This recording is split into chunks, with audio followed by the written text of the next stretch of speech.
Welcome sa DRS 2.0. Fresh at nagbabagang happenings bang hanap mo? Mga padabarkads man yan o mga trending topics? Pwes, sagutin natin yan. Kaya naman isubscribe nyo na ang ating channel para sa mga nagbabagang balita everyday. So ayun, welcome back again sa ating YouTube channel mga Kadabarkads, and for today's video nga ay isang makabuluhan na naman po na talakayan ng ating pag-uusapan sa update nating ito. So meron tayong pasabog tungkol dyan sa kinakaharap po na usapin ni Bossing Vic Sotto. Kaya naman kung excited kayo at interesado po kayong mapanood ito, nako, ito po sa inyo po ang update natin, okay? So kanina mga Kadabarkads or kahapon po naglabas nga ito nga si Pauline Luna Sotto ng picture nila together ni Bossing B kasama po itong si Baby Mochi. Sa Japan ito mga Kadabarkads, ano? And alam naman natin na ito po ay mga late post na lamang dahil si Bossing Vic Sotto po mga Kadabarkads ay nandirito na po sa ating bansa. So, sa halip na ma-stress si Bossing Vic Sotto, talagang ine-enjoy na lamang niya yung bawat oras, bawat araw na nagdaraan kasama po ang kanyang pamilya. Kasi deserve naman po ni Bossing Vic Sotto, 'di ba? Na mag-relax, 'di ba? Dahil siya po ang naargabyado dito, nananahimik si Bossing Vic Sotto. Tapos kinalampag nito nga si Direk Daryl Yap. Kaya ngayon mas stress po siya hanggang gusto niya dahil desidito po si Bossing Vic Sotto na ituloy ang kaso. Hindi po ito magpapaareglo mga Kadabarkads kasi sinisira niya po ang pangalan at pamilya ni Bossing Vic Sotto dahil sa teaser na wala naman po palang katotohanan. Ngayon, talakayin naman natin ang tungkol dito sa Magka Pares Overload na bagong segment po ng Itbulaga na siyang napanood natin ngayong araw po yan ng Lunes. So, hati po ang opinyon ng ibang mga manonood dito. Pero para sa akin, okay naman.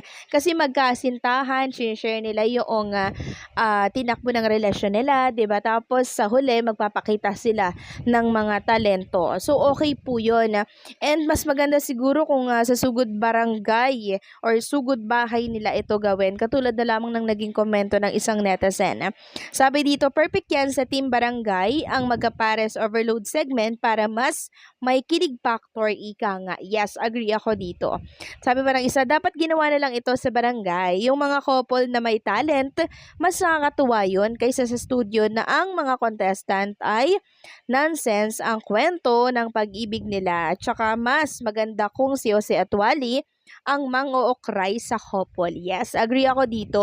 Naisip ko din yan kanina kasi kung magbato po ng tanong si Wally tapos si Jose, talagang matatawa kayo. Kwelang-kwela talaga pag si Jose and Wally po ang humawak ng segment na to. So ito yung opinion ko lang naman. Kayo ba mga Kadabarkads? Agree ba kayo?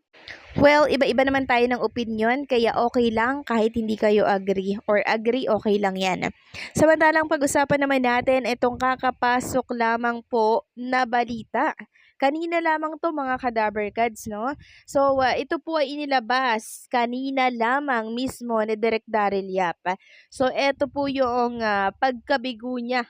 No, ito yung natamo niyang hatol sa kanyang pelikula. Bigo po siya mga Kadabarkads na maipalabas etong kanyang pelikula by February 5. So matagal ko na po yung binabalita sa inyo, 'di ba? Hindi na tayo magugulat dito kasi yung February 5 ay meron na pong nakalagay na ibang pelikula. Kaya hindi nakakagulat to.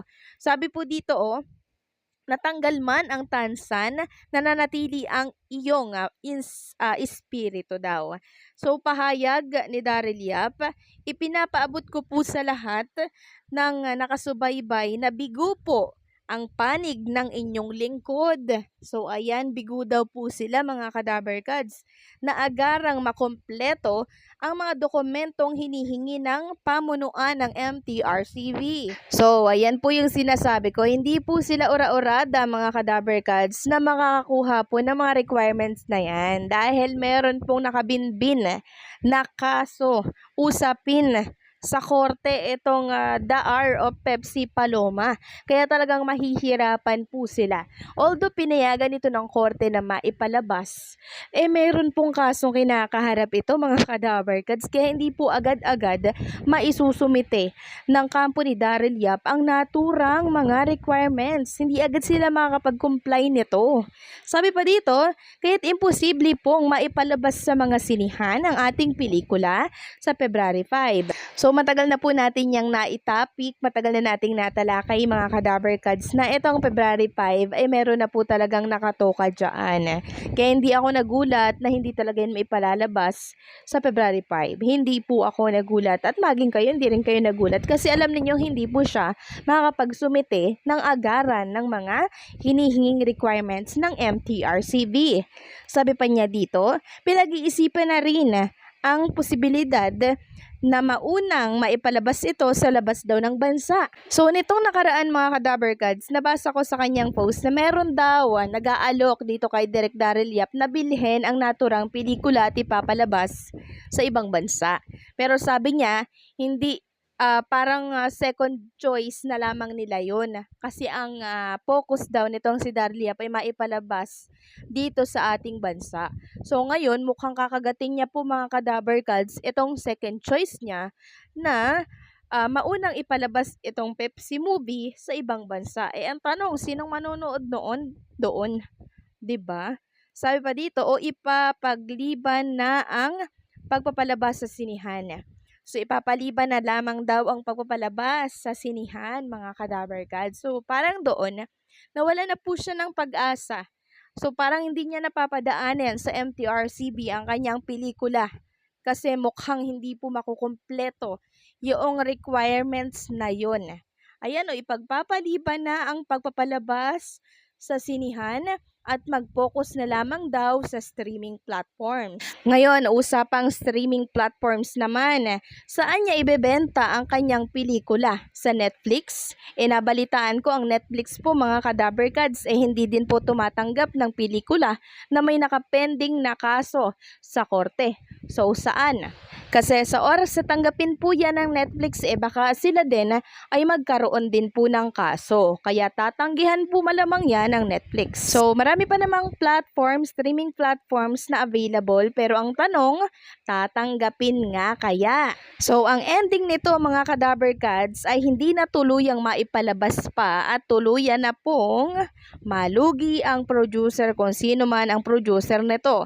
Sabi pa niya dito, kung ano at anuman ay agad itong malalaman ng publiko. Maraming salamat po. So yan mga kadabarkads ang kanyang naging statement kanina lamang. So ano po ang take ninyo dito mga kadabarkads? Kasi ang take ko dito ay napakalaking lugi nito mga kadabarkads. At ang tanong, nabayaran nga kaya itong mga artista na kinuha po nila para gumanap dito sa naturang pelikula na tinawag na Pepsi Paloma? Nako, yan po ang malalaman at tabayanan po ninyo sa mga susunod nating update kung ano ba ang nangyari dyan, okay? So hanggang dito na lamang po ang update natin at maraming salamat sa patuloy na pagsuporta and huwag niyong kalimutang mag-like, share, and comment and subscribe.